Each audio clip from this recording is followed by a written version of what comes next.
Hey guys, this is DK Spencer. So make sure to check out the video I dropped earlier today with the Mercury Rise Intrabuster and the 11.5 inch 686 smoothbore barrel from MCS. We were doing the testing with Grimberg Joule V3s, which are 7.9 grams, and that is important for the person that commented in that video saying, well, I get the same feet per second out of a HDR 68. Well, unless you're using that same ammo and getting that same feet per second out of the HDR 68, that number means nothing. For the people that argue and say that feet per second mean everything and the weight has nothing to do with it, I am so sorry that you are so delusional. But throw a ping pong ball at your head at 400 feet per second and throw a softball at your head at 400 feet per second and see which one hurts the worst when it hits. Feet per second mean nothing without weight. Light moves at the most feet per second of anything, but it has no impact power because it carries no mass.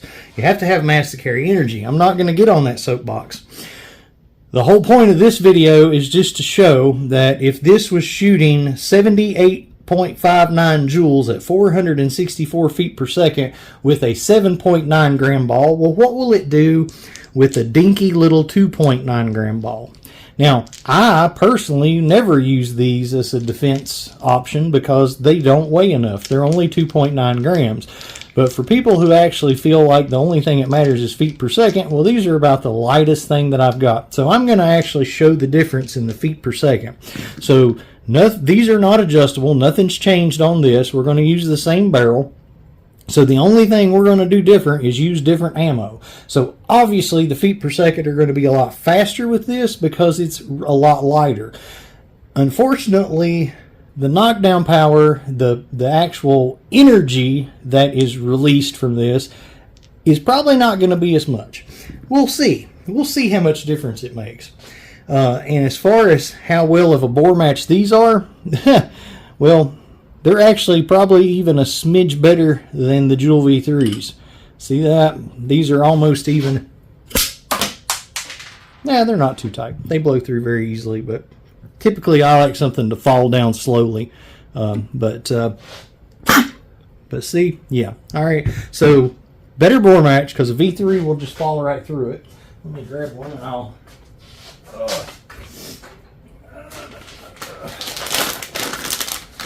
Grab one and show you what I'm talking about. See, V3 falls right through it.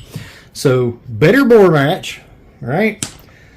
By probably a thousandth or 100th, not much, but just enough to matter. So better bore match, 7.9 grams versus 2.9 grams.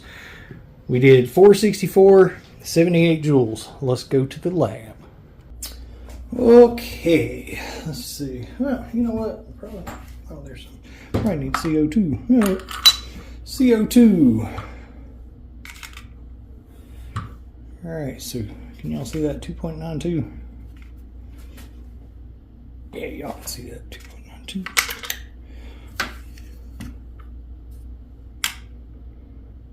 That's 3. 2.92.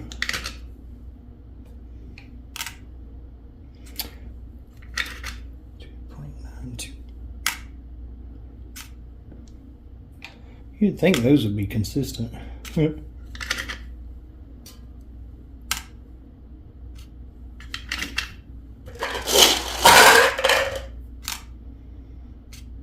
Close enough.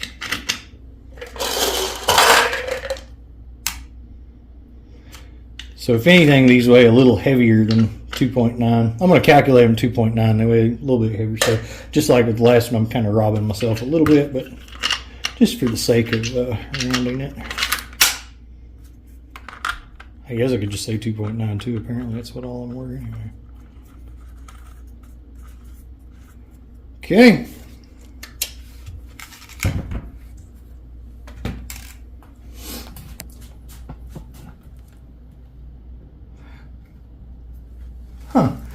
Actually, let's do this too.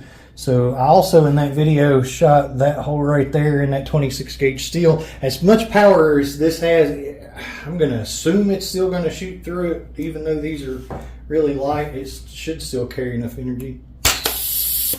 There we go.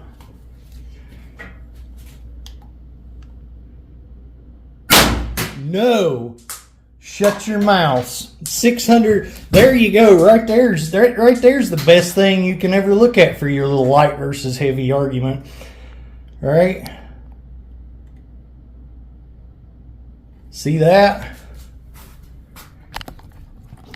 And that one, the one up above, this one here was also same barrel, but I did that off camera. Then I shot that one on camera. 7.9 went right through it like butter. So same gun, same barrel, everything. The 2.9 didn't even go through the 26 gauge steel, and it's going 658 feet per second instead of 464. So I wasn't even planning that. That worked out fantastically.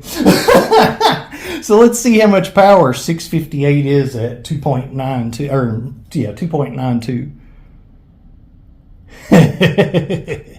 All right, so same gun, same barrel, same everything except the ammo. The light ammo only produced 58.42 joules, did not go through the 26 gauge steel, but yet it was 658 feet per second. Huh. Sorry, I've heard this argument till I'm sick of it. And it's dumb. Like, it's so dumb. So this one, and I'll link the video, I just did it hours ago, 444 feet per second, 71.96 joules. Now the max we got on that test was 464 feet per second, 78.59 joules, but that's not what this shot was. This shot was 444 at 71.96. This was 658 feet per second. 658 feet per second versus 444 feet per second. Same launcher, same distance, same steel, same everything, except for the ammo. The only difference was the ammo, right? This dropped down 58.42 joules because it didn't have any mass, right? There's your difference. This argument's done. If you can continue this argument, you're blind, okay? That's a lot more feet per second, right? 444 versus 658. That's over 200 feet per second more, okay? Done.